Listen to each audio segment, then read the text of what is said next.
X1 dan X2. Jadi ada komponen Y yang tidak bisa dijelaskan oleh model ini.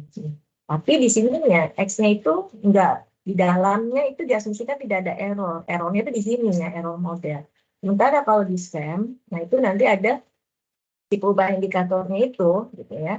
Itu tidak diasumsikan fix gitu, tapi dia mempertimbangkan juga adanya mismatch error. Karena ini tadi tipe ubah indikator ini kita asumsikan ada suatu faktor laten yang mendasarinya. Gitu. Misalkan juga ini satu lagi untuk yang indikator yang X2.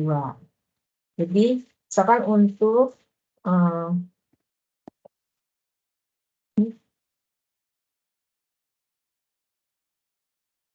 dia itu misalnya ini ya ditambah jadi yang jadi untuk variabel laten yang sama, katakanlah motivasi diukur oleh dua indikator 1 dan indikator 2, gitu ya. Nah, di sini untuk indikator 1 bobotnya yang mendasar indikator 1 dilandasi oleh motivasinya itu bobotnya seberapa tanda 1. Tapi ada juga hal lain yang tidak bisa dijelaskan oleh si F ini, ya. Jadi misalkan ini kita nyobain kuesioner kuesioner tentang kita mengukur tentang motivasi seseorang, gitu, ya. Katakanlah untuk mengukur motivasi itu hanya ada 2 indikator. Nah, jawaban yang diberikan oleh responden pada item yang pertama itu kan dilandasi oleh tingkat motivasi yang ada di dalam dirinya, tetapi dilandasi juga oleh faktor lain yang selain motivasi itu, gitu. Kita tidak menspesifikasikannya, itu kita asumsikan sebagai galat aja yang tidak bisa dijelaskan oleh motivasinya itu. Nah, bisa jadi untuk di pertanyaan yang satu, ya, itu bobot motivasi yang ada dalam diri itu lebih besar daripada yang pertanyaan yang kedua. Gitu. Terus di indikator yang kedua, gitu ya, ini pertanyaannya juga berkaitan dengan tentang motivasi juga misalkan ya, jadi motivasinya ada. Tapi di pertanyaan nomor 2 ini mungkin kadar motivasinya itu untuk yang menjawab di yang indikator 2 ini tidak sebesar yang di pertama. Tapi itu kan nggak melulu dipengaruhi oleh si faktor motivasi ini kan. Ada faktor lain ya. Faktor lain ini yang misalnya errornya yang disebut dengan errornya. Nah, jadi ini bedanya kalau di regresi klasik gitu ya, variabel-variabel yang kita amati, yang terobserve gitu, yang menjadi khususnya yang menjadi variabel penjelas itu diasumsikan fix ya. Tapi kalau di SEM gitu kita mempertimbangkan atau akan melibatkan variabel itu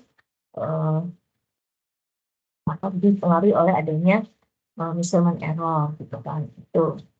Nah juga apalagi ada yang masih ingat nggak bedanya SEM dengan regresi atau ya analisis metode statistik yang klasik? Kami sekali.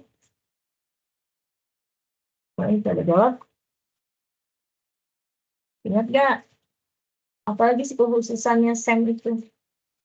Apa yang bisa diperoleh dari SEM tapi nggak bisa diperoleh di metode statistik regresi? Kan SEM itu sepertinya kayak model-model regresi kan ya.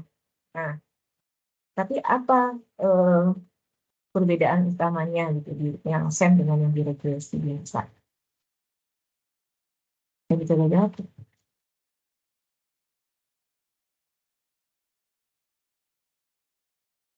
Ya.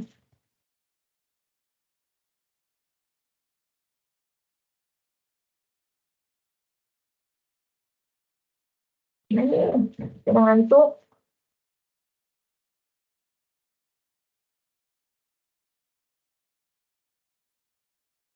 Nah, ya, Pak.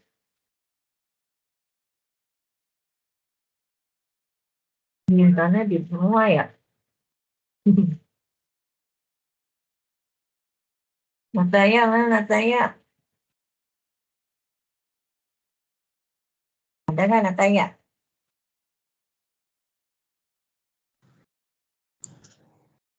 Ibu, saya mau jawab, boleh nggak? Ya, boleh. Andika di mana nih? Lagi magang. Lagi di mana? Magang, Ibu. Magang. Iya. Di kantor. Di kantor, Bu. Oke. Apa? Mau jawab apa?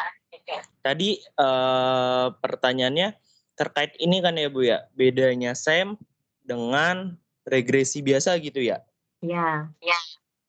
Nah, kalau saya nggak salah gitu ya, lupa ingat juga, permasalahannya itu dia tuh di ini nggak sih, Bu, variabel-variabel yang dia itu bisa amati gitu setahu saya. Jadi gimana yang ngejelasinnya? Seingat saya tuh dulu pernah dibilang bahwa kalau misal regresi itu kayak eh dia tuh kayak variabelnya berbeda gitu, Bu, dengan SEM. Kayak Apa gimana ya bedanya? kalau contohnya mungkin kayak gini. Kayak misal nih kalau kita ngukur apa ya yang bisa dibuat contoh ya. Dalam artian tuh gini, kalau misal SEM kan bisa ngukur si skor-skor perubahan latennya nih. Ya. Sedangkan kalau misal si regresi itu kan cuma ya udah dari Y ke X. Sedangkan kalau misal SEM itu ada variabel lain yang bisa diukur gitu, Bu, setahu saya. Variabel Kayak kayak gini. Yang mana kalau SEM itu kan variabel laten yang tidak teramati kan bisa diukur gitu, Bu. Diukur. Nah, sedangkan kalau regresi kan tidak mempertimbangkan variabel latennya gitu, Bu. Seingat saya tuh mirip-mirip kayak gitu. Terus kalau misal analisisnya juga kan analisisnya beda nih, Bu. Kayak misal kalau SEM itu kan hubungannya ada yang hubungan langsung, ada hubungan yang tidak langsung. Sedangkan kan kalau regresi ya udah gitu, regresi Y dengan si variabel X gitu. Setahu saya sih mirip-mirip kayak gitu, Bu. Dari Oke, bagus. Itu tadi yang terakhir itu sebenarnya keywordnya. Jadi yang pertama bedanya SEM dengan analisis regresi klasik yang biasa itu tadi. Kalau di regresi klasik yang biasa itu semua variabel-variabel yang dianalisis itu sifatnya amati, observe semuanya, ya enggak? Regresi enggak ada laten-latennya, itu semuanya terobserve. Misalnya apa? Kita melihat hubungan antara luas tanah dengan harga jual rumah. Nah, luas tanah kan merupakan suatu variabel yang terobserve kan, bisa dilihat, diamati secara langsung. Luas tanah tinggal kita lihat aja gitu, maksudnya tinggal kita tanyakan juga ke si responden yang luas tanah rumah ini berapa, gitu kan, itu menggunakan suatu alat ukur ya, tentunya itu kan observe, bisa dilihat. Terus harga rumahnya atau jumlah apa kamar tidurnya misalnya gitu kan, itu kan merupakan variabel-variabel yang mempengaruhi harga rumah ya. Atau jadi X1-nya tadi luas tanah, X2 luas bangunan, X3 misalnya banyaknya kamar tidur ya. Itu kan semua terobserve semua kan. Nanti variabel-variabel itu yang kita pertimbangkan akan apa ya berpotensi mempengaruhi harga jual rumah. Tuh ya. Terus yang hal lain juga gitu kan, yang membedakan adalah bahwa kalau di regresi linier itu yang diperhatikan itu hubungannya tuh efeknya itu semuanya itu direct effect ya. Kalau Anda lihat misalnya kayak tadi itu Y terus X1, X2, X3 itu kan semuanya langsung tanahnya kan ke Y semua kan ya. Direct semua itu. X1 luas tanah ke Y. Terus harga jual kan, terus banyaknya tanah tidur juga tinggi ya, direct semua sifatnya. Tapi kalau di SEM gitu ya, kita bisa melihat juga hubungan ya, hubungan tidak hanya hubungan antar variabel laten dengan yang terobserve saja, tapi antara variabel laten dengan variabel laten juga gitu ya. Kalau melihat hubungan antara variabel laten dengan indikator. Nah, kayak gini nih. Ini kan sebenarnya model yang merupakan atau yang merepresentasikan hubungan antara variabel indikator, ini kan indikatornya yang si X ini dengan variabel laten F kan. Nah, ini disebut dengan model apa? Ingat nggak? Ini model pengukuran, ya kan? SEM itu dari model apa aja sih? Model, ingat nggak? Masih ingat nggak? Lupa. Yo, SEM. Model pengukuran sama model struktural, Bu. Nah, iya. Oh, ini Pras ya, bagus. Masih ingat ya, Pras? Ya. Jadi itu garis besarnya dong, kayak diingat-ingat tuh ya. Model SEM itu model full-nya kan. SEM full SEM. SEM, model SEM itu sebelum ke lihat pengaruh antara variabel laten dengan variabel latennya, kita lihat dulu cek apa hubungan antara ininya. Ya, hubungan antara yang indikator dengan yang latennya. Ini akan dicek atau akan dilihat, akan diduga nanti loading-loadingnya ini dengan menggunakan analisis apa namanya? Ini kalau model pengukuran, ini kan namanya measurement model kan ya, hubungan antara variabel indikator dengan variabel latennya. Nah ini dimodelkan melalui analisis apa, masih ingat nggak? Belas. Explanatory, Bu. CFA ya, ya. Konfirmatori ya, konfirmatori faktor analisis. Kalau eksploratory itu kita belum ada ininya variabel latennya. Bedanya itu. Jadi kalau CFA itu kan kita udah menspesifikasikan nih variabel laten motivasi. Kita itu mengukur motivasi. Terus indikatornya itu ini X1, X2, X3. Ini kita confirm melalui CFA. Benar nggak sih si X atau si X1 ini gitu, apa si F ini hubungannya dengan si X1 itu besar atau enggak ya. Kalau dia ini lambda 1,1 itu bobotnya besar kan mengindikasikan adanya hubungan yang erat kan antara indikator ini ya dengan si variabel. Jadi ini tuh relatif bagus gitu mengukur si F ini ya. Bisa dipertahankan item ini. Tapi kalau misalnya ternyata bobotnya sangat kecil, mungkin indikator ini bisa di drop gitu kan. Nah, ini kita analisisnya menggunakan CFA, confirmatory factor analysis. Tuh ya, model SEM, ada model pengukuran, dan ada model struktural. Nah, nanti kalau misalkan kita sudah melalui tahap itu tadi, pengukuran gitu ya, melalui itu tadi CFA, model measurement itu, jadi kita lakukan analisis secara strukturalnya antara variabel laten yang ada.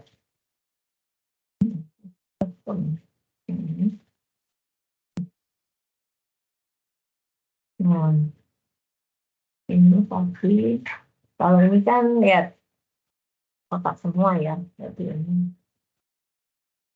Nah, ini contoh ya. Contoh untuk bedanya antara faktor analisis, multiple regression dengan PET analisis. Kalau PET analisis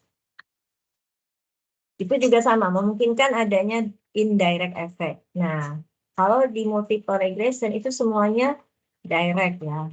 Efeknya tuh pengaruhnya tuh langsung semua. Tadi yang saya lihat nih, ini ada suatu variabel ya, responnya itu Y gitu kan. Nah, terus ini di sini dia memperhatikan confounding ya. Jadi di sini sebetulnya yang variabel penjelasnya itu hanya X ya. Jadi nanti Anda harus cek lagi apa itu confounding variabel gitu ya. Ini di multiple regression, explanatory variabelnya itu adalah X, responnya itu adalah Y. Lihat, ini pengaruhnya langsung ke sini. Sebesar berapa? Sebesar beta. Kemudian di samping variabel, ini ya variabel yang menjadi interest kita ya. Variabel penjelas yang menjadi interest kita akan cek gitu, pengaruhnya terhadap Y. Tapi di samping ini, sebenarnya kan interest kita itu concern kita ingin melihat seberapa besar sih pengaruh variabel penjelas X terhadap Y.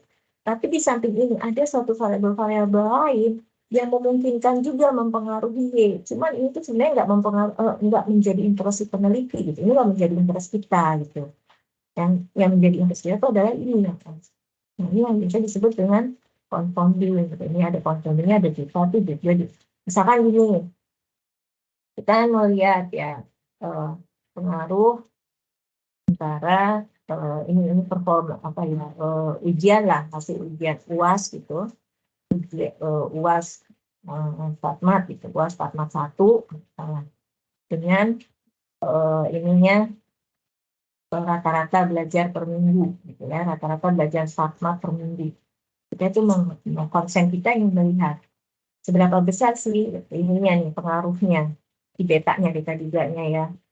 Beta 3-nya, efeknya nih, efek X terhadap Y, efek rata-rata belajar per minggu terhadap ini tadi, nilai luas gitu. Ini setelah kita. Tapi mungkin kita menduga nih, tapi itu nggak menjadi interest ya. Mungkin jenis kelamin itu ada perbedaan ya gitu antara perempuan sama laki-laki gitu. Jangan-jangan ini mempengaruhi juga. Tapi sebenarnya itu bukan yang menjadi interest kita gitu. Cuman kita tuh hati-hati gitu di situ. Ada kemungkinan itu berbeda. Sehingga mungkin kita memisahkan gitu kan ya. Coba kita lihat yang di kelompok perempuan, di kelompok laki-laki, itu gimana, ada perbedaan atau enggak gitu ya. Oh, kalau ternyata ada perbedaan, ini yang Z1 itu misalkan tadi gender ya. Nah, berarti itu nanti si variabel confounding ini akan signifikan ya, antara perempuan dan laki-laki tadi mempengaruhi ini atau nilai akhir mata kuliah stasma tadi.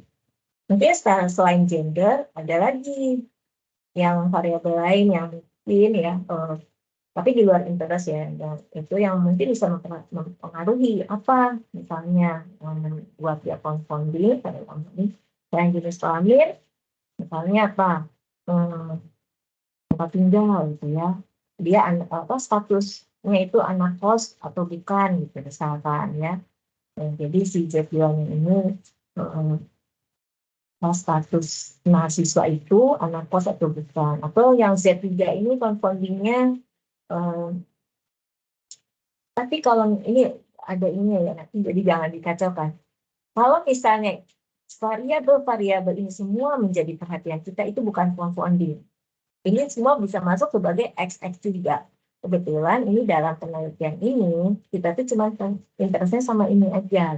Ini sebagai variabel lain yang di luar interest kita, tetapi juga bisa mempengaruhi. Jadi kayak kalau di rancok itu kalian belajar rancangan acak kelompok kan, memblocking, mengelompok-kelompokkan gitu. Misalnya melihat apa sih hasil panen gitu kan, hasil panen, pengaruh pemupukan misalnya terhadap hasil panen.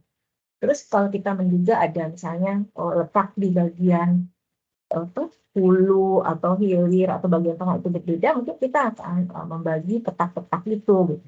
Nah, tapi sebenarnya blok-blocking itu bukan menjadi interest kita. Yang mau kita lihat adalah seberapa besar sih pengaruh pemupukan terhadap hasil panen. Nah itu. Nah ini juga sama.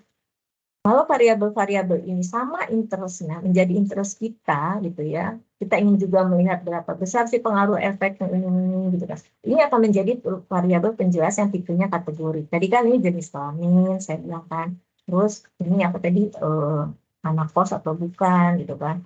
B3 misalnya juga apa dia ikut ekskul atau enggak gitu ya. Mungkin itu juga bisa menjadi variabel komponen. Ya. Nah, nanti bisa dicari-cari lagi lah ya, apa sih yang confounding variable. Jadi paling nggak tuh kalau orang nanti ngomong ada confounding variable gitu, atau ada juga bilang ada instrumental variable kalau nggak salah ya, nanti dilihat lagi. Tuh, nah dilihat di sini, ini kan sifatnya direct ya, direct effect, kita melihat pengaruh faktor.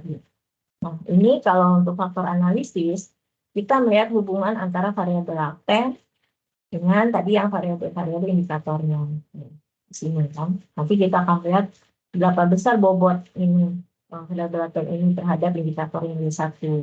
Juga di sini. Tadi yang ini kalau misalnya ini lambda 1 ini lambda 1,2, di sini lambda 1,3 gitu ya, karena ini variabel laten 1. Berapa besar ini dengan menggunakan faktor analisis. Nah, biasanya ini pakai CFA ya, confirmatory faktor analisis. Nah, kalau PET analisis ini kayak regresi juga, melihat hubungan antar variabel gitu ya. Tapi dia di sini tidak ada variabel latennya ya. Kalau di faktor analisis kan ada yang simbolnya elips gitu. Kalau ini kan kotak semua. Tapi di PET analisis ini bedanya apa dengan regresi? Di sini di PET analisis kita bisa menduga besarnya pengaruh tidak langsung atau indirect effect dari suatu variabel. Nah, kalau Anda lihat di sini, ini X terhadap Y, Dan beta 1 ini kan direct effect ya. Jadi beta 1 itu menunjukkan besarnya pengaruh langsung X terhadap Y.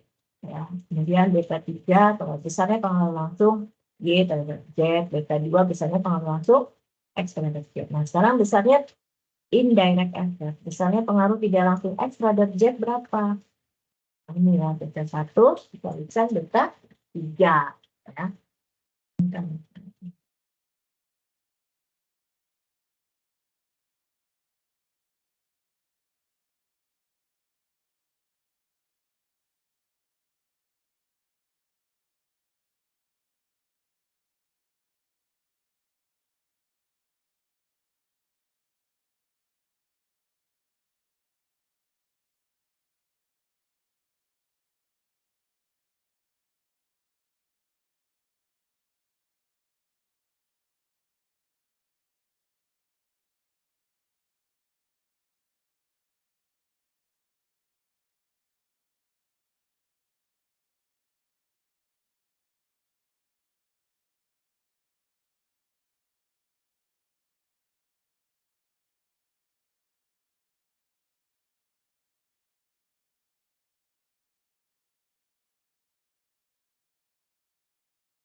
Oke, kita lanjutkan.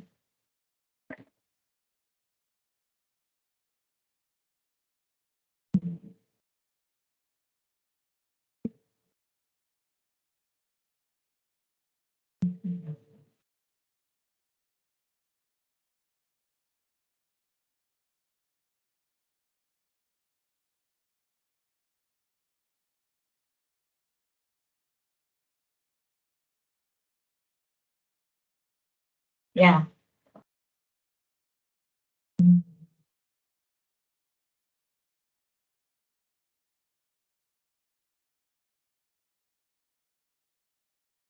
Oke, jadi tadi di PET analisis kita bisa juga melihat besarnya indirect effect yang pengaruh tidak langsung. Selain bisa juga kita menduga besarnya pengaruh langsung gitu ya.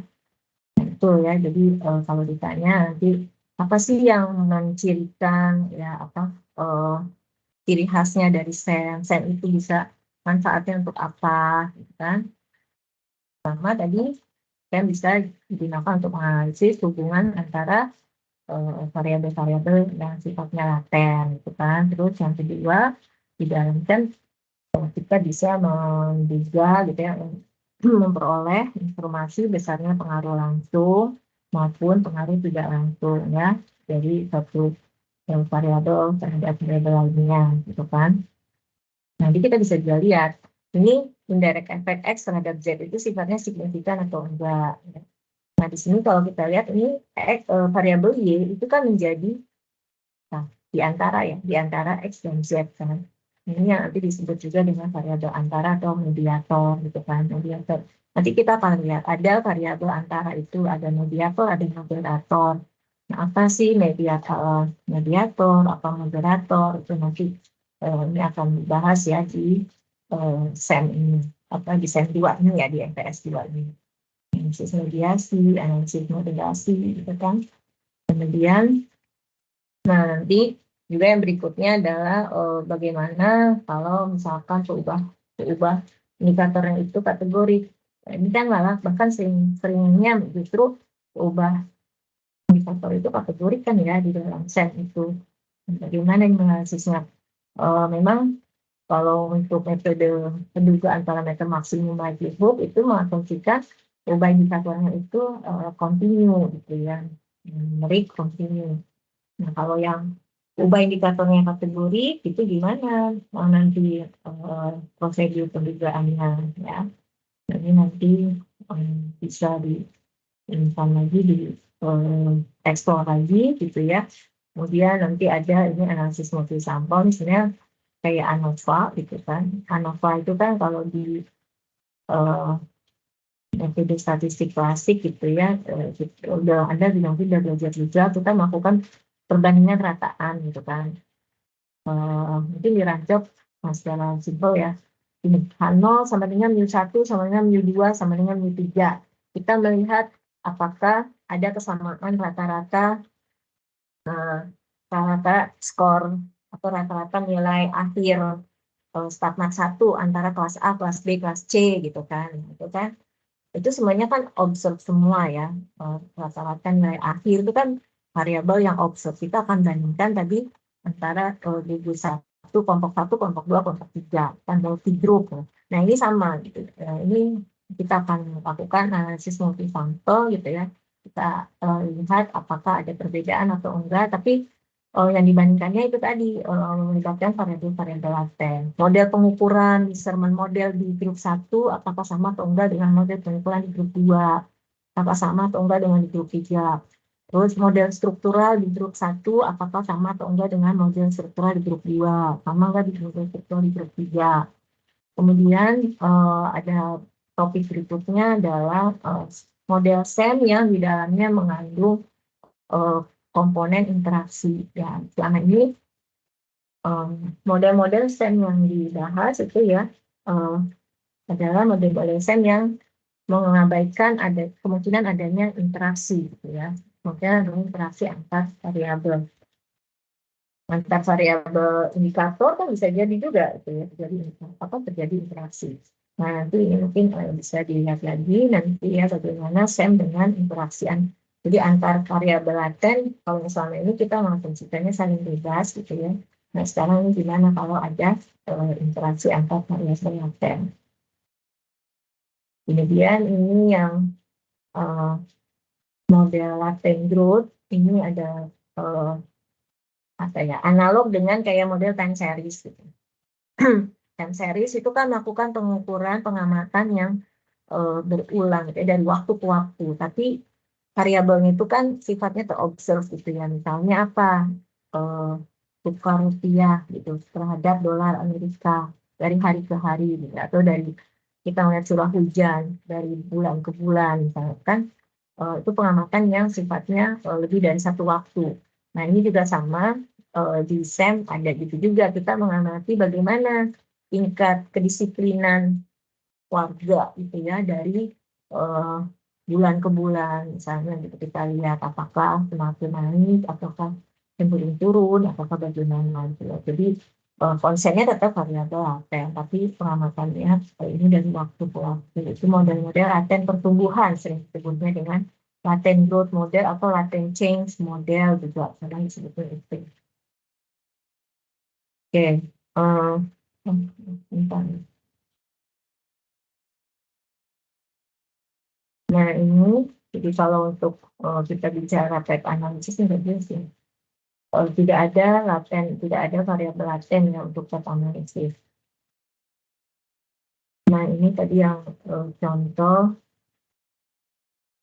variabel. Ini variabel laten yang simbolnya elif, ini ya, depresi mempengaruhi imun, fungsi imun mempengaruhi kesehatan ya, sakit atau enggaknya seseorang gitu kan. Nah di sini depresi ini diukur oleh indikator 1, 2, dan 3. Ini juga imun ada 3 indikator. Nah terus di sini Anda lihat tadi ya pengukuran perubahan indikator ini tidak terlepas dari error. Makanya di sini ada errornya ya, maksudnya ini 3 error. Nah kemudian di dalam pengukuran variabel laten juga tidak terlepas dari error. Ini ada errornya juga di sini. Dan ini kita konsen ragamnya ya, ragam errornya kita akan juga di sini ragam errornya juga akan kita juga. Jadi yang tanda bintang-bintang ini sebenarnya adalah suatu parameter yang akan kita duga. Di sini kita akan melihat seberapa besar bobotnya depression ini terhadap indikator yang pertama. Ini disebutnya depression 1, yang ini juga gitu ya. Dan yang di sinilah yang dinamakan nanti ini model pengukurannya ya, instrumen modelnya itu di sini. Ya, dengan menggunakan confirmatory factor analysis kita akan mengecek lah ya, mengkonfirmasi hubungan antara si variabel laten ini dengan indikator-indikator. Di sini juga ini model measurement-nya, ini juga model measurement-nya. Sementara hubungan antara ini yang laten terhadap ini yang laten terhadap yang di sini, nah di sini adalah model strukturalnya, ya. Oke, ya. Ini sama kan kira-kira mau yang sini bisa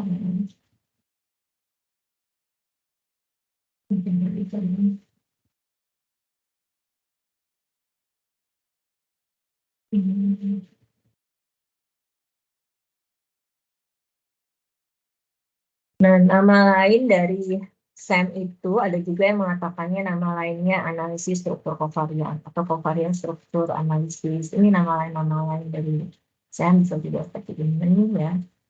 Kemudian ada confirmatory factor analisis tadi. Jadi SEM juga sering disebutnya gabungan ya antara faktor analisis dengan regression, juga dengan path analisis gitu kan. Nah, terus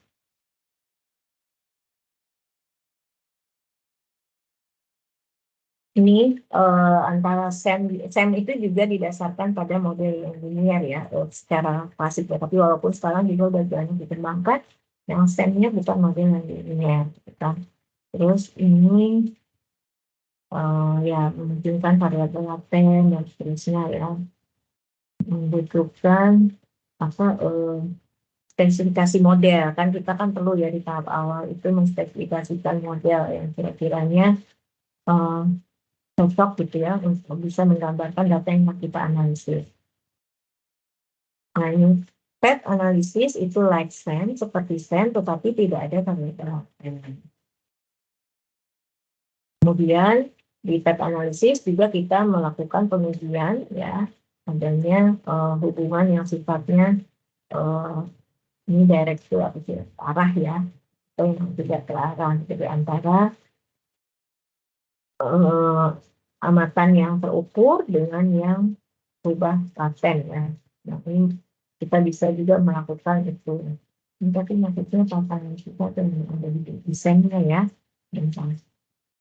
Jadi ini perbedaannya. Nah, ini saya menggunakan variabel laten untuk memperhitungkan adanya intelligence kurang.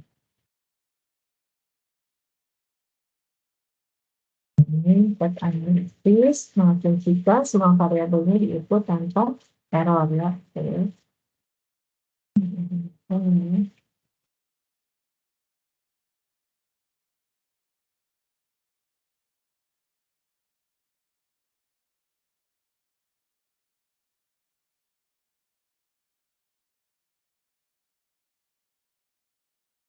Nah, ini tujuan dari SEM gitu ya, kita bisa memahami pola korelasi atau kovarian di antara variabel-variabel yang kita punya ya, di antara variabel-variabel indikator yang kita punya.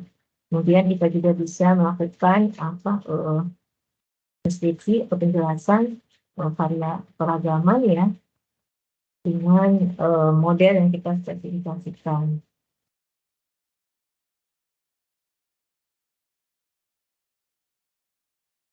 Kalau ini tadi proses melakukan SEM itu ya tadi sudah disebutin ya. Yang pertama adalah kita perlu memastikan, mengkonfirmasi ya model pengukurannya ya valid atau enggak pengukuran laten dengan indikator-indikatornya. Nah, itu menggunakan CFA. Jadi tahap pertama ya prosedur untuk melakukan SEM itu adalah yang pertama adalah memvalidasi ya model pengukuran. Artinya di sini kita memvalidasi bagaimana variabel laten itu diukur dengan variabel indikatornya itu valid atau enggak gitu kan. Nah, setelah itu baru kita melakukan fitting model struktural ya.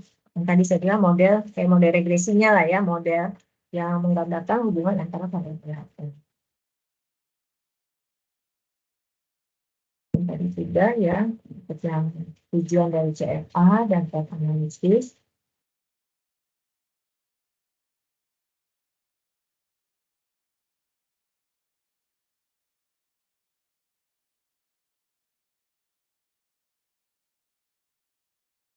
Nah,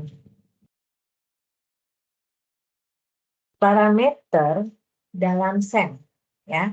Parameter itu apa sih? Nah, kalau kita lihat di sini ya, kan parameter itu merupakan suatu nilai konstanta ya. Konstanta di mana kita tidak pernah tahu nilai dari si parameter itu sendiri. Ya, nilai yang sebenarnya itu tidak pernah kita ketahui. Yang bisa kita lakukan adalah kita menduga parameter tersebut berdasarkan amatan sampel. Yang kita sebut ya statistik. Statistik itu kan penduga dari parameter. Contohnya parameter apa, rata-rata gitu ya, notasinya mu misalkan gitu kan. Kalau kita mengamati semua elemen dalam populasi, maka kita bisa tahu kan nilai mu itu. Tapi kan sebenarnya kita tidak mengamati semua elemen dalam populasi ya, kita mengamati hanya sebagian kecil saja. Nah dari situ kita dapatkan misalkan notasi X-bar. X-bar itu statistik yang digunakan untuk menduga nilai parameter tadi. Maka ini parameter itu never know ya. Kita tidak pernah tahu. Terus kalau parameter dalam SEM itu gimana? Parameter dalam SEM kita tahu ada yang sifatnya fix, ada yang free gitu ya. Apa sih itu parameter yang fix sama yang free di SEM? Yang namanya fix itu ya udah kita tetapin gitu ya. Parameter itu kan tadi suatu hal yang sebenarnya nggak kita ketahui ya. Tapi kita bisa di SEM itu kita supaya dia itu nanti memiliki apa solusi gitu ya, yang identifikasi kita biasanya ada satu lah yang kita tetepin gitu nilainya. Misalnya ditentuin nilainya 1 gitu. Walaupun sebenarnya mungkin bukan 1 kan, itu kan suatu konstanta yang diketahui, tapi kita tetepin itu nilainya. Nah, atau misalkan kita tetepin nilainya sama dengan 0 gitu. Nah, itu artinya itu difikskan gitu ya, parameter dalam SEM. Kalau kita tentuin, gitu, spesifikasikan itu namanya fix. Nah, ya, to be set equal to some constant like 0. Jadi bisa nilainya itu di set sama dengan suatu konstanta tertentu, misalnya 0 boleh, atau misalkan sama 1, terserah gitu ya. Tapi itu hanya untuk memudahkan nanti mencari solusi aja. Jadi di parameter dalam SEM itu bisa sifatnya fix, ditentuin, dan sifatnya free. Kalau yang free ini artinya yang akan kita juga berdasarkan data yang kita punya. Nah, misalkan parameter-parameter yang apa yang mau kita duga di sini gitu ya, korelasi persen gitu ya, atau kalau di regresi atau sistem regresinya gitu kan. Dan ini tadi juga. Nah, coba bisa dijelaskan ya slide ini. Saya minta siapa yang membantu jelasin. Reno ada nggak Reno? Ini Reno. Tadi Reno ada ya? Ada Bu. Nah, ini tentang variabel indikator. Kan variabel indikator tadi namanya manifest gitu ya, atau di situ juga bisa observe, variabel yang terobserve, bisa reference. Variabel indikator ini contohnya ya item-item yang ada di survei, apa di instrumen. Gimana katanya itu? Garis ketiga. Rekomendasinya berapa indikator untuk satu variabel latihan? Memang. Menurut dia gimana tuh? 4 or more is recommended. 3 is acceptable and common in practice. 2 is problematic and with one measurement, error cannot be model. Apa tiba? Model using only 2 indicators to latent variable are more likely to be under-identified and atau or fail to contribute. Iya, Mbak. Jadi apa maksudnya?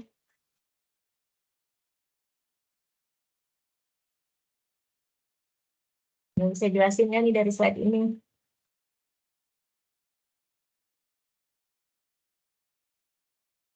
Kevin, ada nggak Kevin? Iya Bu, hadir. Ya. Apa maksudnya nih Kevin? Slide ini.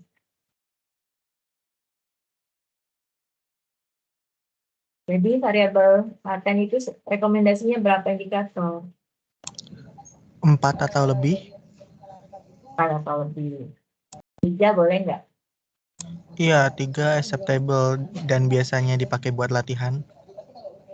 Bukan biasanya pakai buat latihan. Itu maksudnya Common yang umum terjadi dalam prakteknya. Oh, Ya gitu ya. iya. The 3 itu is acceptable, bolehlah katanya ya. 3 itu boleh. Dan bahkan ini 3 tuh yang umumnya terjadi dalam prakteknya keseharian tuh ya, itu bisa. Ya, tapi yang direkomendasikan tuh sebenarnya baiknya sih 4 atau lebih katanya ya menurut dia. Kalau 2 tuh gimana? Boleh nggak? Kalau dengan 2 indikator akan bagaimana nanti hasilnya? Kan kemungkinan besar model tersebut akan under identified ya, tidak bisa diperoleh dugaan parameternya ya. Solusinya itu nanti tidak bisa diperoleh under identified ya, maka nanti bisa juga tidak konvergen ya. Itu ya. Jadi kalau misalnya ada yang bilang ini berapa sih gitu kan harus indikator tuh. Nah, terus ini lihat lagi hal-hal yang perlu diperhatikan mengenai indikator, perubahan indikator. Nah, ini quotient. Apa yang pertama? Perubahan indikator tidak dapat Digabungkan untuk arbitrarily. ya, secara semena-mena, secara sembarangan gitu ya, Oh, untuk membentuk suatu laten variabel. Jadi kalau misalnya nih X1, X2, X3, kalau sederhananya sih kadang kita suka jumlahin aja kan, gitu ya, digabung komposit lah. X1, X2, X3 itu jumlahin langsung gitu, menjadi satu skor, dia itu menghitung motivasi gitu. Nah itu nggak hati-hati gitu, nggak bisa semena-mena langsung jumlahin gitu aja. Dan jumlahnya kita ngasih bobotnya tuh sama semua gitu maksudnya. Padahal mungkin itu ada bobotnya bisa beda-beda. Gitu ya. Penggabungannya itu nggak bisa sembarangan gitu lah, intinya kayak gitu ya. Jadi variabel-variabel indikator itu tidak dapat kita gabungkan secara sembarangan untuk membentuk suatu laten variabel. Enggak nih. Kadang-kadang gini-gini. Kita ini punya X1 tentang jenis kelamin, X2 suku bangsa, terus X3 tentang apalah ya, variabel yang berkaitan dengan demografi, misalnya apa sih, warna kulit itu, atau misalnya budaya. ya gitu kan, atau kerjaan, atau pendidikan, latar belakang pendidikan. Nah itu terus kita gabungin semuanya itu menggambarkan faktor-faktor background gitu. Nah itu mungkin kalau misalnya gender, ras, sama apa ya, warna kulit oke lah mungkin masih bisa. Tapi kan misalnya ada satu lagi apa ya tadi, penghasilan atau apa gitu kan, enggak lah ya yang sifatnya. Jadi menggabung itu tuh ngasih nama ini nggak sembarangan kan gitu. Bisa jadi nggak merepresentasikan masalah faktor laten background gitu. Di sini kan kita gender, race, sama demografi variabel kita gabungkan itu untuk merepresentasikan variabel laten yang disebut dengan background misalnya. Itu bisa jadi mungkin nggak tepat gitu ya, penggabungan dari variabel-variabel indikator tadi. Intinya ya perlu hati-hati lah kalau kita akan menggabungkan tadi indikator-indikator tadi itu mewakili variabel laten apa gitu kan, namanya apa gitu, itu juga ada potensi because kata dia it would not represent any single underlying content of meaning. Karena itu pengertian ini bisa jadi tidak akan merepresentasikan satu hal yang sama Pak ini background faktor background ini bisa jadi dari variabel ini mungkin menggambarkan faktor laten yang lainnya gitu kan. Oke, di variabel laten juga sama ya. Ada yang sifatnya bersifat sebagai independen, itu tadi mediating dan sifatnya dependent. Tadi ini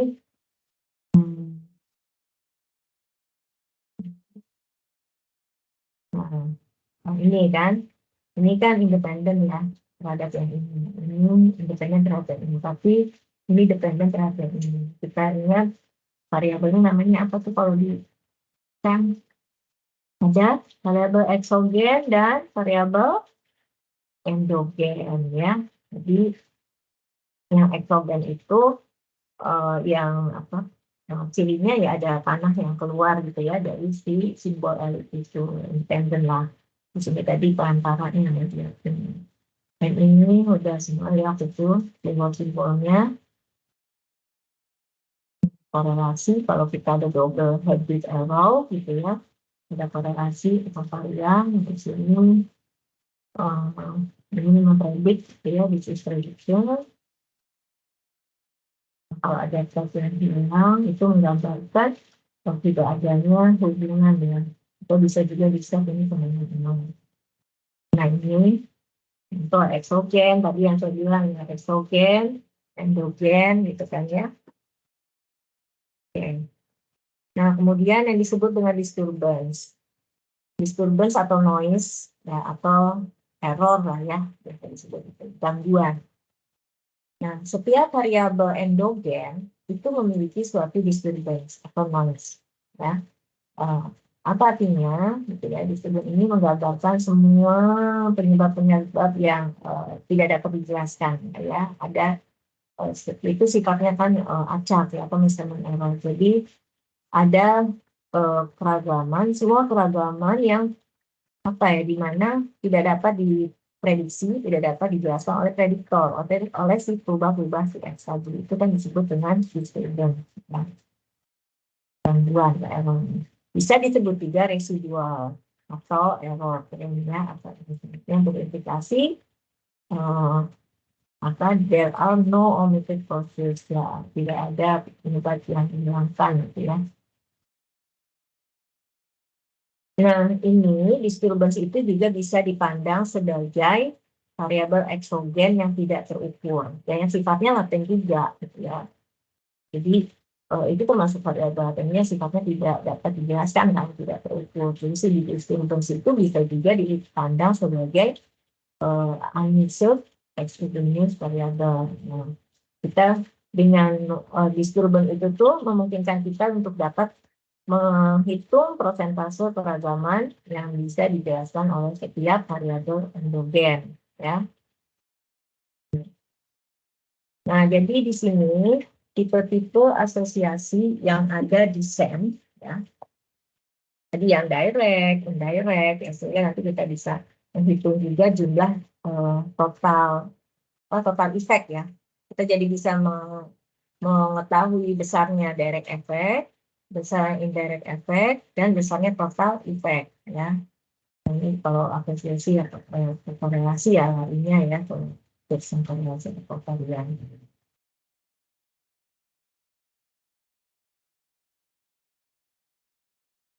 Ini coba perhatikan ini dua garis ini. Apa yang bisa jelasin? Dua baris terakhir. Apa ini? Multivector regression and SEM.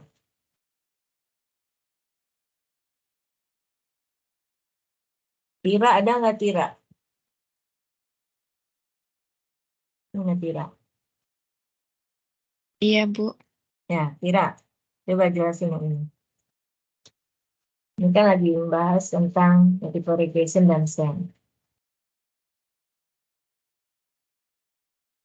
Ini apa nih yang dioperasi ini? Oh ini dulu aja deh. Apa maksudnya? DF itu dependent variable ya singkatannya. Dengan SEM bisa dilakukan apa? Memungkinkan untuk melakukan apa?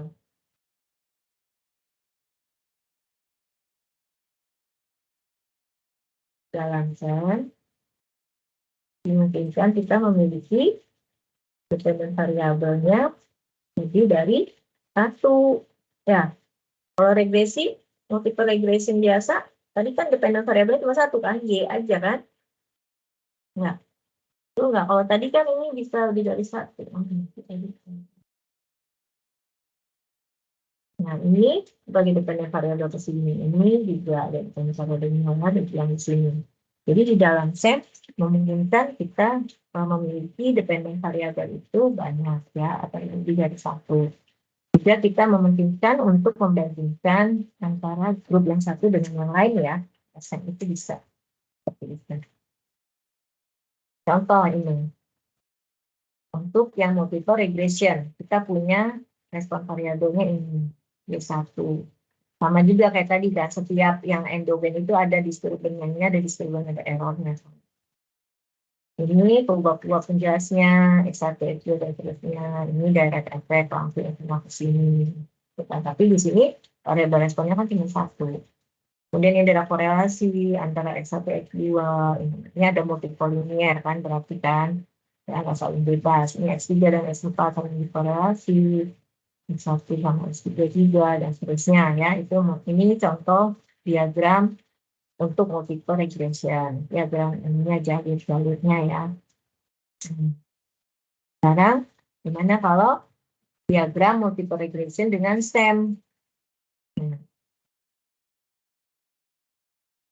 Sini kalau diagram multiple regression ini sebetulnya masih tetap ya.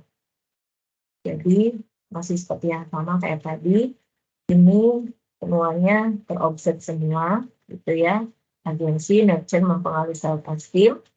Kemudian ini besarnya pengaruh ya, efek direct effect agensi terhadap self esteem itu besarnya berapa? Kalau di regresi notasinya beta 1 lah, misalnya ini agensi itu X1, beta 1 ini sekian, ini beta 2. Kemudian ini korelasi antara agensi dan ini errornya ya, error dari self esteem ya. Nah, ini contoh-contoh yang bisa diinginkan. Nah, tipe datanya ya. Tipe data IP ini independent variable, dependent variable. Baik itu independent variable maupun dependent variable bisa bertipe kontinu, discrete, atau bisa juga yang dichotomous, hanya dua kategorinya. Discrete ini kan bisa lebih dari dua ya, kategori kalau dichotomous yang dua.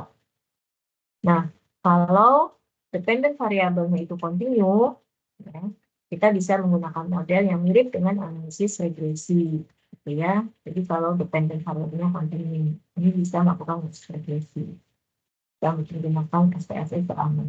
Nah, kalau dependent variabelnya dichotomous, kita juga bisa menggunakan model yang mirip dengan regresi. Nah, tapi kalau di regresi yang dichotomous kan biasanya pakai logistik gitu ya. Nah, di sini kalau di SEM ini kita juga bisa menggunakan software-nya ini ya, SATA.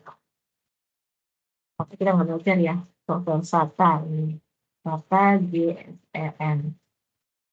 Nah, untuk independent variabelnya itu biasanya yang mau prediktor atau variabel kausal. Jadi independent variabel itu bisa tidak selalu merupakan variabel penyebab ya. Namanya independent variabel itu jangan selalu diartikan dia itu sebagai kausal variabel ya. Jadi bisa prediktor, bisa kausal di sini. Nah, biasanya katanya ya independent variabel itu ya ada dua tipe ya, bisa sifatnya prediktor atau bisa juga sifatnya kausal ya. Ya, independent variabel ini menyebabkan jadinya respon atau outcome gitu kan. Nah, ini contoh hubungan antara ini gambar otak semua. Ini behavior intention. Ini ini. Biasanya kan kalau misalnya behavior ini halus ya.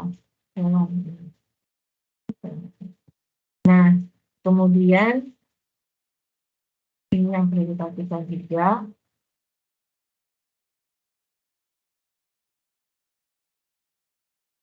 kita kan menginginkan model identified ya, kan ada 3 ya, kita udah tahu, under, over, just identified. Nah, kalau kita udah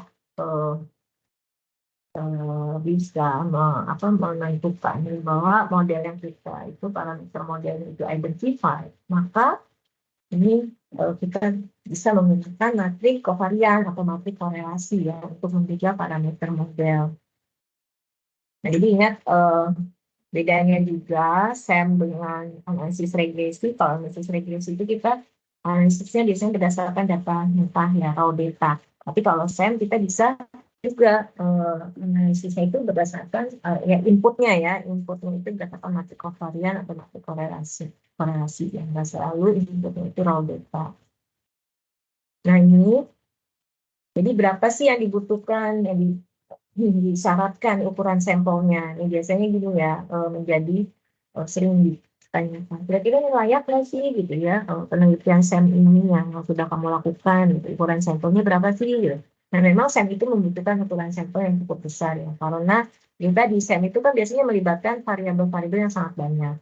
Ya, variabel indikatornya itu yang terlibat bisa banyak gitu kan, sehingga ukuran sampel yang baiknya diamati growth-nya lebih besar. Karena ingat ya, kalau di regresi juga gitu kan, kita mengasumsikan N itu banyaknya baris, itu lebih besar daripada P. Gitu ya, untuk asumsi regresi yang klasik yang biasa gitu kan, kalau kita ingin mendapatkan solusinya, si banyaknya variabel itu, ya N-nya itu lebih besar daripada P.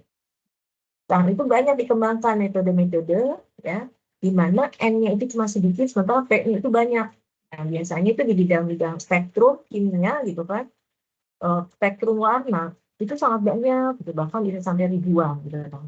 Tapi objeknya yang diamatinya itu mungkin cuma sedikit, mungkin hanya 10 item. Karena apa? Sangat mahal gitu kan kalau di penelitian-penelitian di bidang kimia itu untuk mendapatkan satu amatan saja mungkin membutuhkan biaya yang tidak sedikit. Nah, itu gimana caranya metode statistik yang bisa diterapkan seperti itu? Nah, itu termasuk big data ya. P-nya itu sangat banyak gitu kan, tapi N itu lebih sedikit dibanding P. Oke, ini ada contoh lah katanya ya, kalau untuk eh, yang kecil sampai yang medium ya, ini membutuhkan 200.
Ibu, maaf.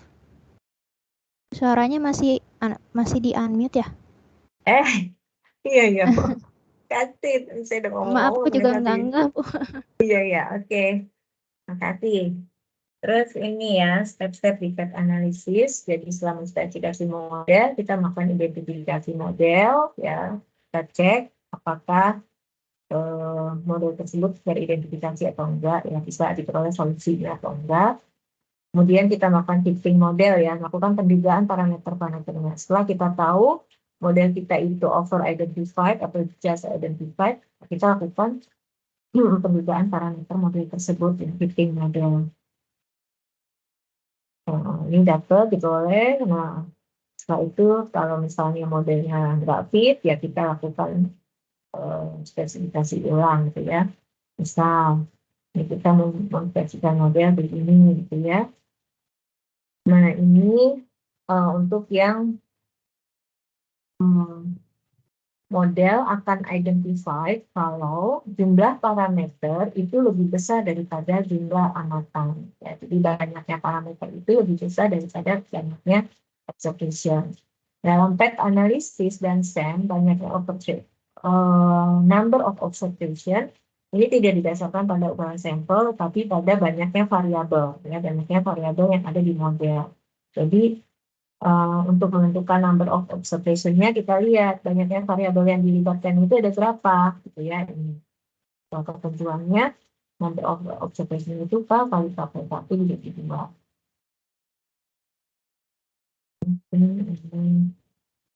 Ya, dari sini kita merumuskan modelnya, kita lihat time behavior, ya, ada dari sini kita masuk nih behavior attention, kemudian ada percent terkontrol, bisa juga ini behavior intention.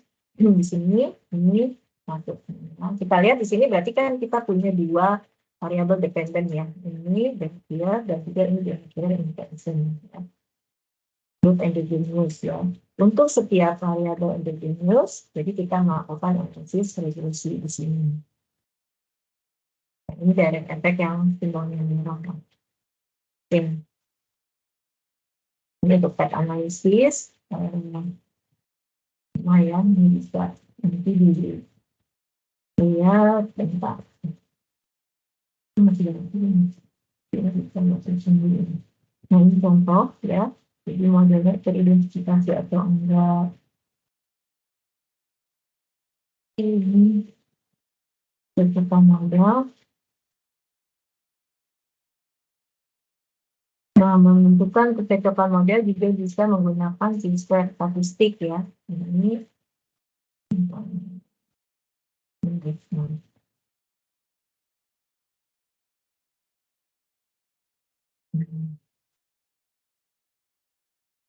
teman-teman sampai analisnya. Ini kamu ada yang bisa pakai Amos ya? Punya Amos, nanti bisa jalan tapi datanya nggak bisa sih.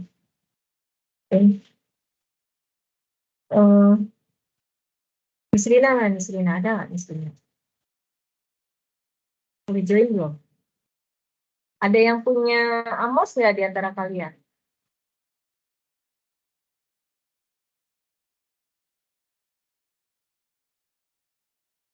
Oh ya, Zikri punya nggak Zikri?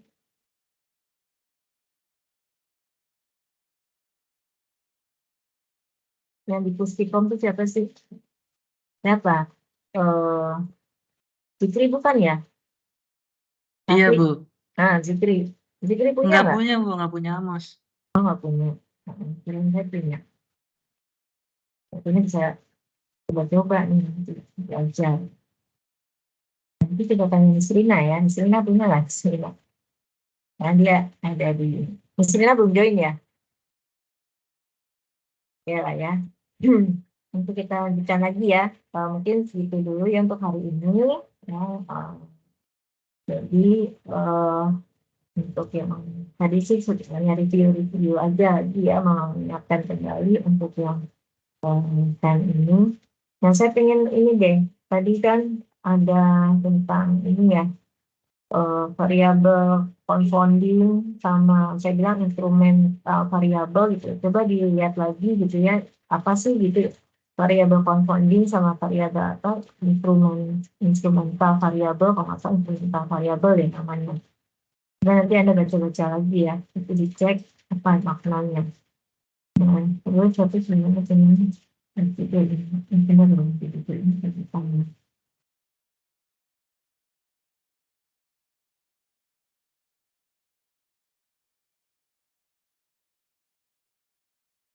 Dan itu aja dulu saya. Nah, untuk minggu depan mungkin coba sambil dilihat-lihat tentang mediator ya, analisis mediasi. Ini di buku ini juga ada sih buat apa gitu. Ini 25 ini. Mediation or indirect effects pada struktural attention modeling. Nah, nanti itu bisa dipelajari ya untuk ini minggu depan.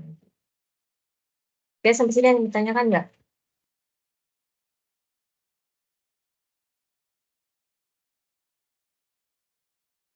Nggak ada? Oke. Nanti dicek lagi itu KRS-nya ya. Mungkin bisa nanti lewat Raffi ya. Hari ini mungkin bisa Raffi. Ya. Kenapa, Bu? Itu mengenai tadi yang KRS. Setiap setiap siswa ya.